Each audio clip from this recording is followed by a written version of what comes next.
Bien, vamos a hablar sobre el síndrome hepatorenal, su tratamiento, en el cual vamos a primero considerar tener en cuenta que tenemos dos tipos, ¿no? El síndrome hepatorenal tipo 1 y el tipo 2. En el tipo 1 es una insuficiencia renal aguda, rápida, progresiva, y que se diagnostica cuando existe un aumento de la creatinina sérica que va a ser superior al 100% respecto al valor basal, con un valor final superior a 2,5 miligramos por decilitro. Y en la tipo 2 se define como una insuficiencia renal moderada y estable. El aumento de la creatinina sérica es entre 1,5 y 2,5 miligramos por decilitro. Típicamente se asocia este tipo a citis refractaria y estos pacientes pueden desarrollar un síndrome hepatorenal 1, ¿no? Espontáneamente o bien en el contexto de un factor precipitante, habitualmente a una infección. Entonces vamos a ver el tratamiento del síndrome hepatorenal tipo 1, en el cual vamos a considerar primero las medidas generales. En las medidas generales, dado que la mayoría de estos pacientes pues, tienen una hiponatremia dilucional, es decir, un sodio sérico menor a 130 miliequivalentes por litro, la ingesta diaria de líquidos debe restringirse. De esta manera, se evita un balance hídrico positivo que empeore la hiponatremia, ¿no? Se debe restringir el consumo de sal a 80 a 120 milimol por litro. También en estos casos la ingesta diaria de líquidos recomendada es aproximadamente de unos 1000 mililitros. La administración de soluciones salinas no va a ser aconsejable debido a que incrementa la asitis, incrementa también los edemas. Tampoco pues, se debe administrar diuréticos o diuréticos ahorradores de potasio, ¿no? Debido a un riesgo de hipercalemia.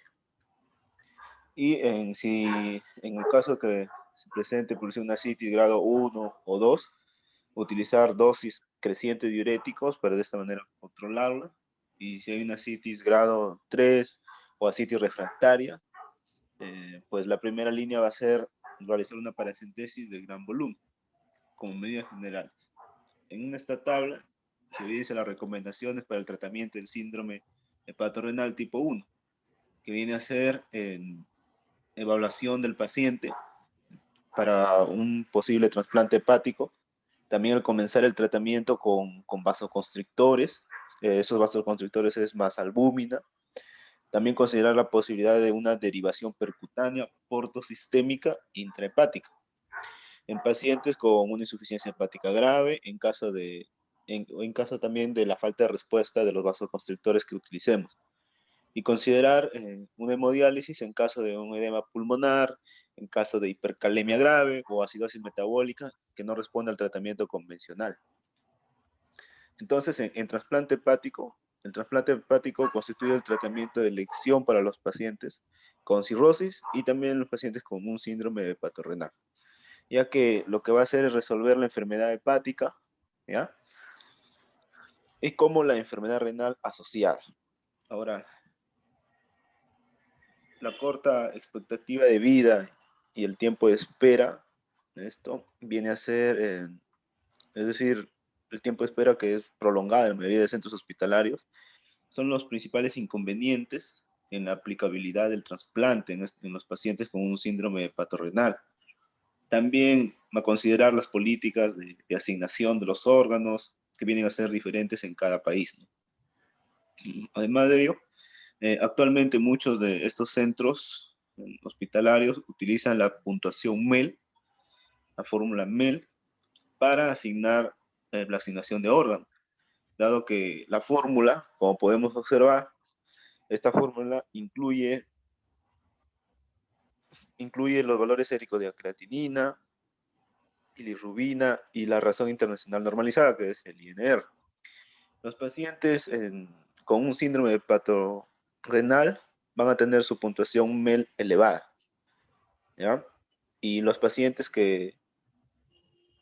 con el síndrome hepatorenal sometidos a un trasplante hepático van a tener más complicaciones y van a requerir de más días de hospitalización y también van a tener una mayor mortalidad intrahospitalaria que los pacientes trasplantados, pero sin este síndrome, ¿no? Sin el síndrome hepatorrenal. En los vasoconstrictores, el objetivo acá en utilizar fármacos vasoconstrictores para el tratamiento del síndrome hepatorrenal tipo 1 es que va a producir una vasoconstricción, va a haber una vasoconstricción en el territorio específico que se encuentra, que se va a encontrar extremadamente aislado. Esa vasoconstricción va a originar una redistribución de flujo y va a aumentar la perfusión renal.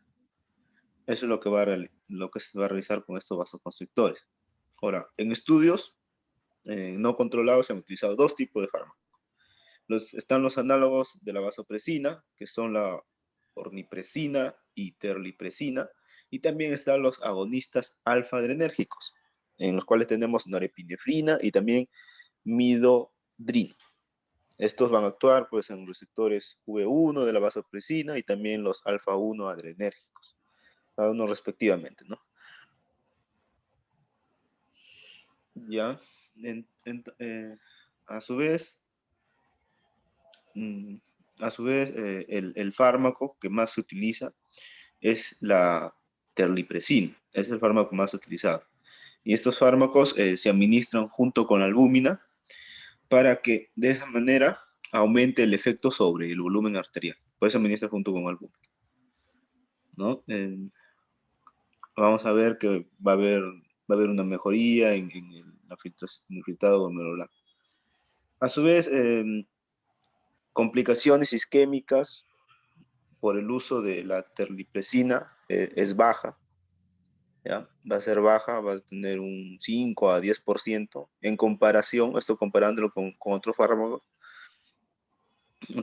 como la vasopresina o la ornipresina, ¿no? La ornipresina, por decir, tiene una frecuencia de complicación isquémica del 30 al 50%.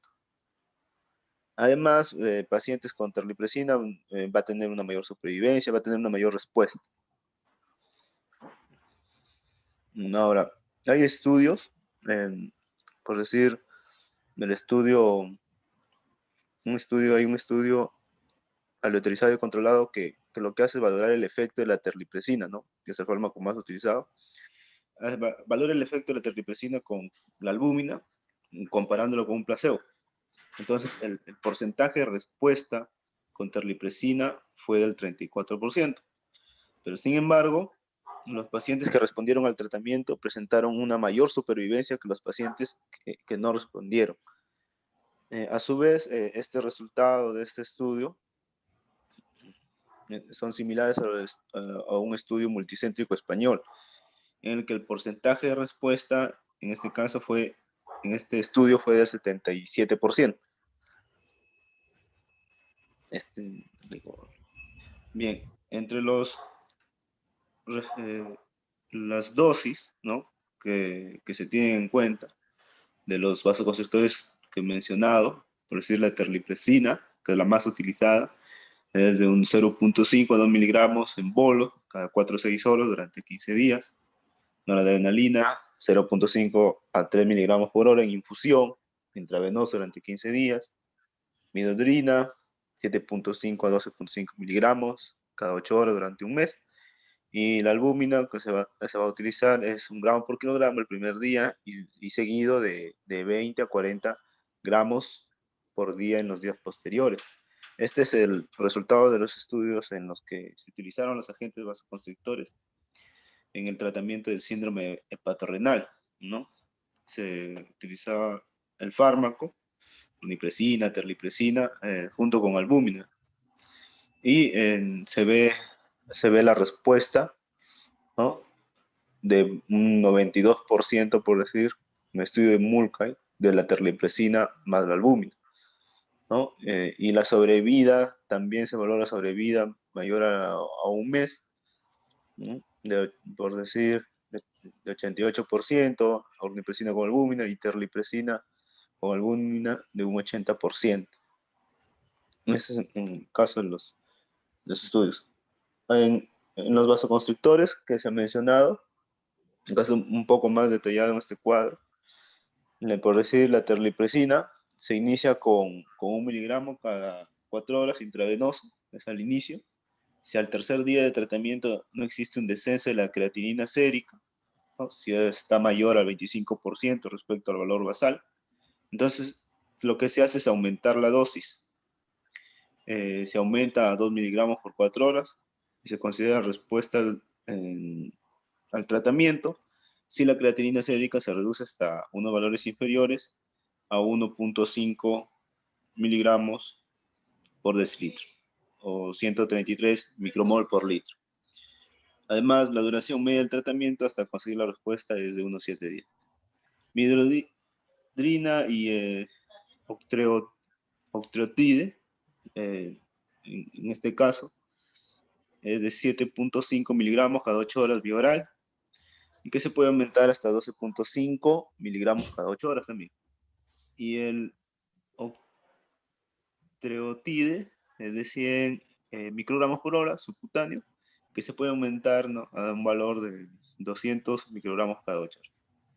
La norepinefrina va a ser de 0.5 a 3 miligramos por hora en una infusión continua intravenosa, y el objetivo es, con ese fármaco, es aumentar la presión arterial unos 10 milímetros de mercurio. A su vez, el tratamiento se mantiene hasta que la creatinina sérica desciende, ¿no?, a los valores inferiores de 1.5 miligramos por decilitro. La albúmina, que vamos a administrar también, la albúmina intravenosa, asociada al tratamiento de vasoconstrictores, como mencionábamos, 1 gramo por kilogramo de peso al inicio, y luego va a ser de 20 a 40 gramos por día.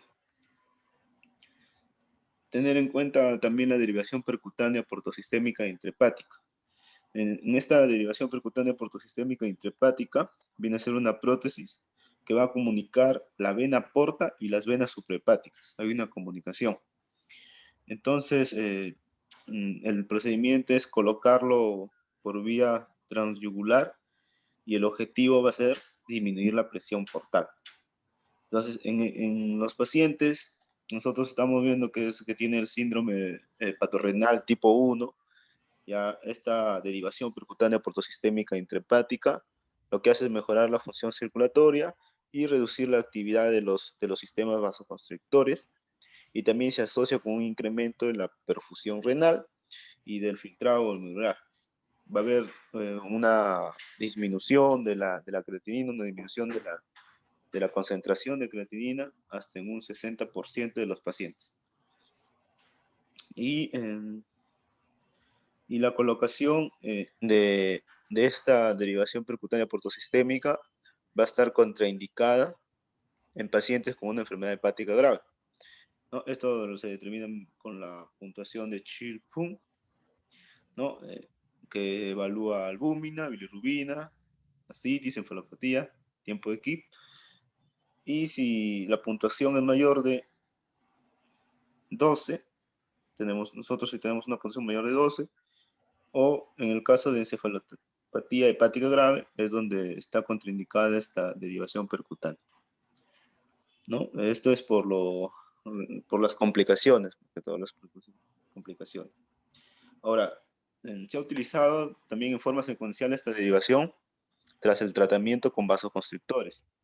Los vasoconstrictores junto con la albúmina, ¿no? Y hay resultados beneficiosos.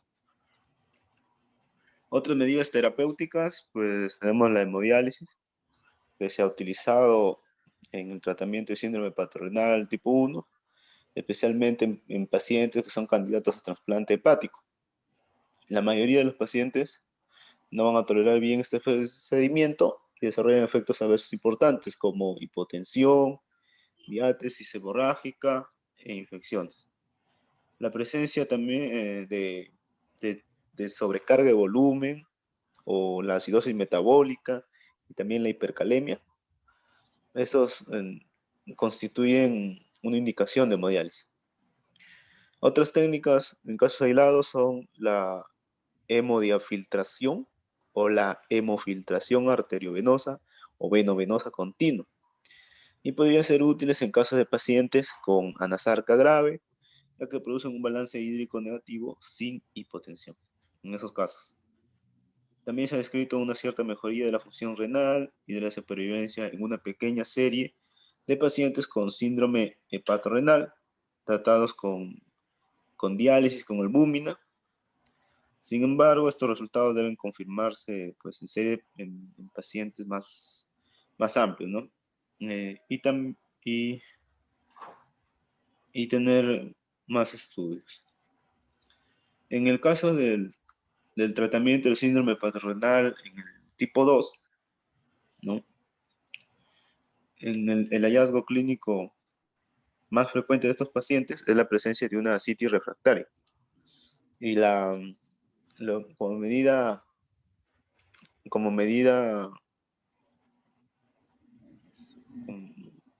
ah, hay y la restricción del sodio, ¿no? Hay que restringir el sodio, como medidas generales, restringir el sodio de la dieta, en este caso de 40 a 80 miliequivalentes por día, para así disminuir la ascitis y disminuir edemas, como mencionábamos.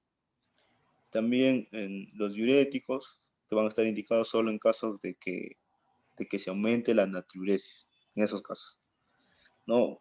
Es decir, una excreción urinaria de sodio superior a 30 miliequivalentes por día. En el tratamiento, en el trasplante hepático, es el tratamiento, viene a ser el tratamiento de elección en estos pacientes.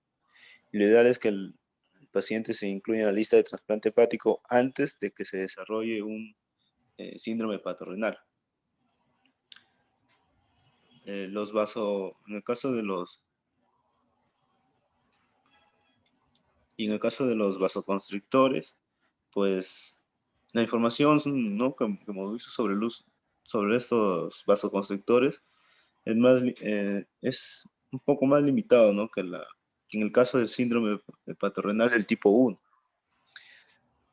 Pero lo que se sugiere, ¿no?, en los estudios es que su utilización de los vasoconstrictores va a mejorar la función renal de los pacientes con este síndrome.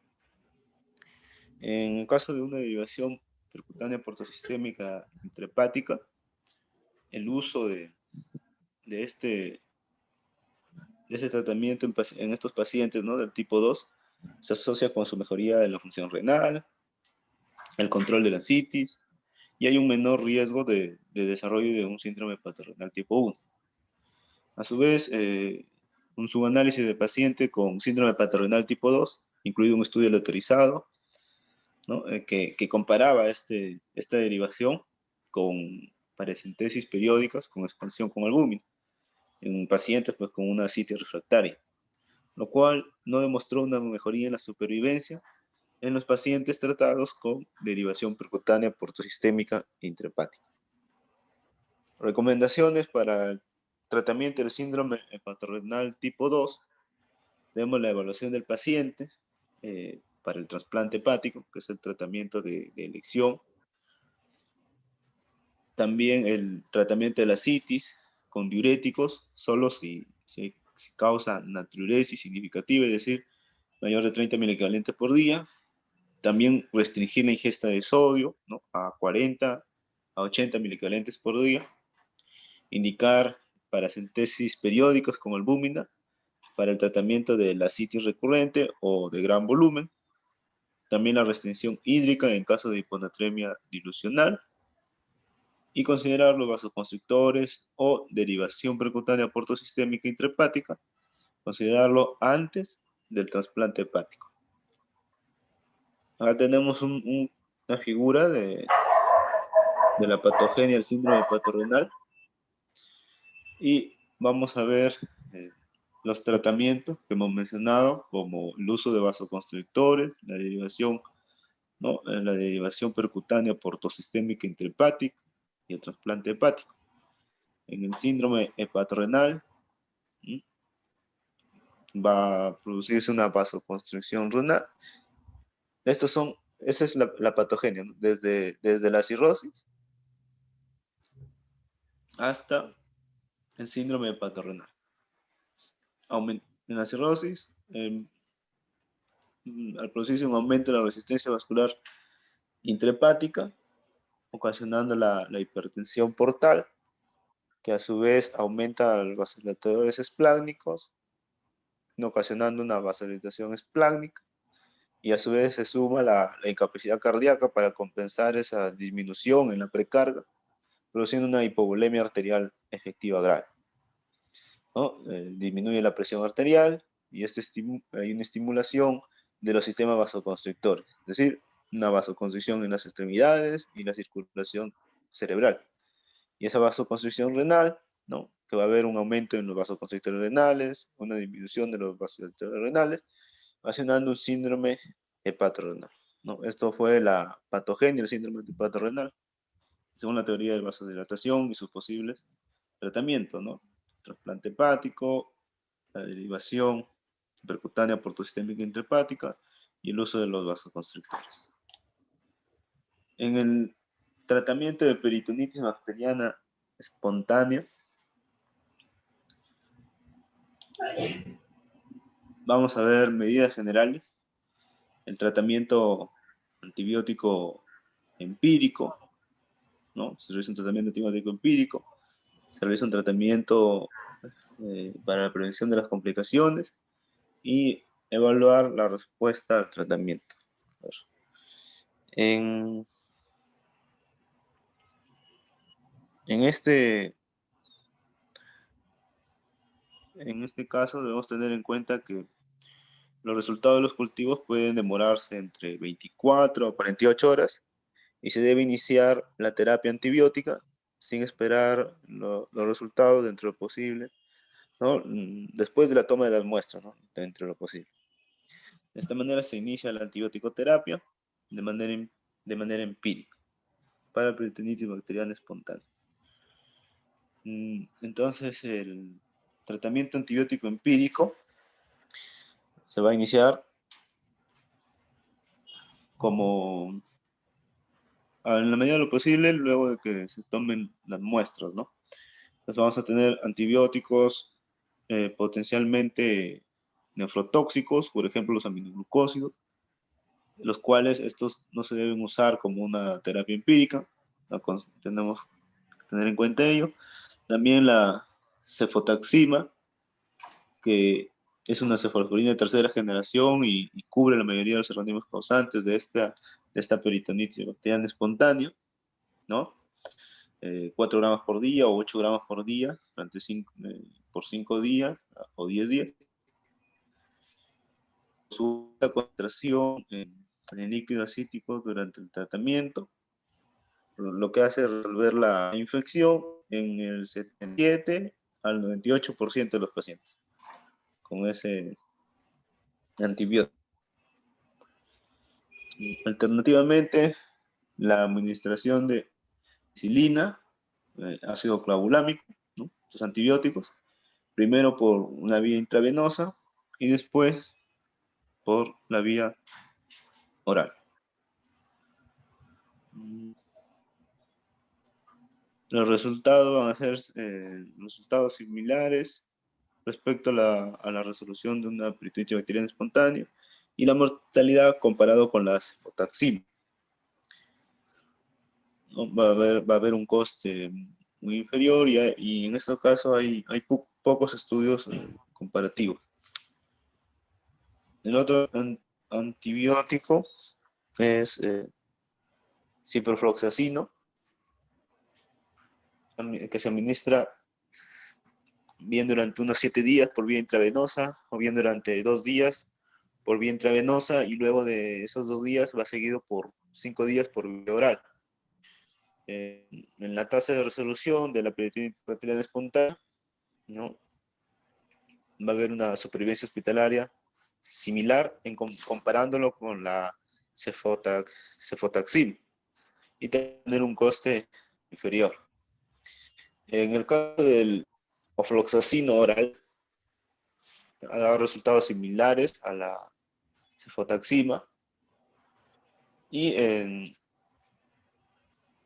el caso del recuento de los trófilos en líquido acítico no disminuye hasta menos del 25% ¿no? Del valor luego de unos 2 días del tratamiento antibiótico, sin una disminución, es posible que tengamos una falla en la respuesta al tratamiento y nosotros debemos sospechar de una infección causada por una bacteria resistente.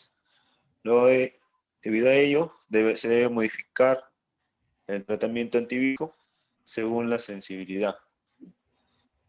A tener en cuenta, en el caso para prevenir las complicaciones, como el deterioro de la función renal o como una encefalopatía hepática, evitar en el deterioro de la función renal los AINES, diuréticos, también la paracentesis evacuadora. Y en el caso de la encefalopatía hepática, en el estreñimiento, los diuréticos y también la alteración del equilibrio electrolítico. Tener en cuenta ello para evitar complicaciones. La infección bacteriana, incluyendo en este caso la peritonitis bacteriana espontánea, se da mayormente en pacientes con cirrosis o en pacientes con unas hemorragias digestivas, ¿no? Del 25 al 65% de estos pacientes con peritonitis van a presentar un sangrado gastrointestinal. A su vez, la presencia de infección bacteriana en pacientes con una hemorragia por varices se asocia a una tasa elevada en fracasar en el control del sangrado, ¿no? No solo el sangrado, sino también el resangrado y la mortalidad hospitalaria. Entonces, debido a ello, la profilaxis antibiótica ha demostrado que evita infecciones en pacientes con una hemorragia digestiva y también se ha demostrado que va a reducir la tasa de resangrado. En el caso de pacientes con peritonitis bacteriana espontánea previa, tenemos un ensayo aleatorizado controlado con placebo y doble ciego con norfloxacino de 400 miligramos por día por vía oral y en pacientes que habían tenido un episodio previo de una peritonitis bacteriana espontánea. Este tratamiento con el norfloxacino redujo la posibilidad de recurrencia de la peritonitis de un 68 a un 20% y la probabilidad de una peritonitis, ¿no? De un 60 a un 3%. En estos pacientes que sobreviven a un episodio de la peritonitis bacteriana espontánea, su tasa acumulativa de recurrencia en un año es de aproximadamente del 70%. Y la probabilidad de supervivencia en un año tras un episodio de peritonitis bacteriana es del 30 al 50% y va a bajar hasta el 25 al 30% a los 2 años. En pacientes cirróticos hay una baja concentración de proteínas en el líquido cítico, vamos a tener menor a 10 gramos por litro y va a haber altos niveles de bilirrubina sérica.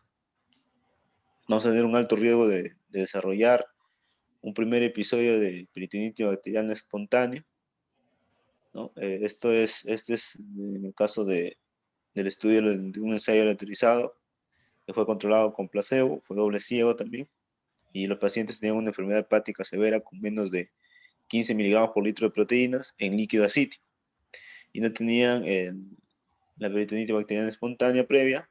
Los que no tenían, mostró que el norfloxacino reducía el riesgo de que el paciente presente la peritonitis bacteriana espontánea y mejoraba la supervivencia.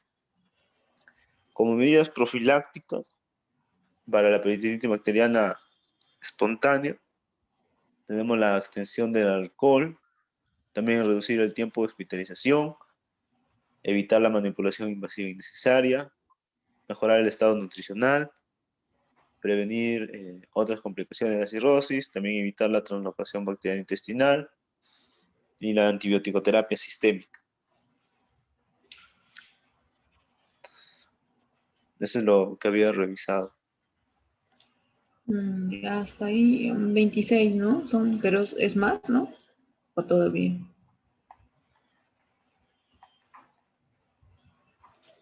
¿Ves el cuadro, las 26. diapos o estás viendo el cuadro? No, no, o sea, ahí hasta el diapo dice Ajá, 26, por sí, eso te decía, o sea, hasta ahí o falta todavía, hasta ahí. está ahí. Ya.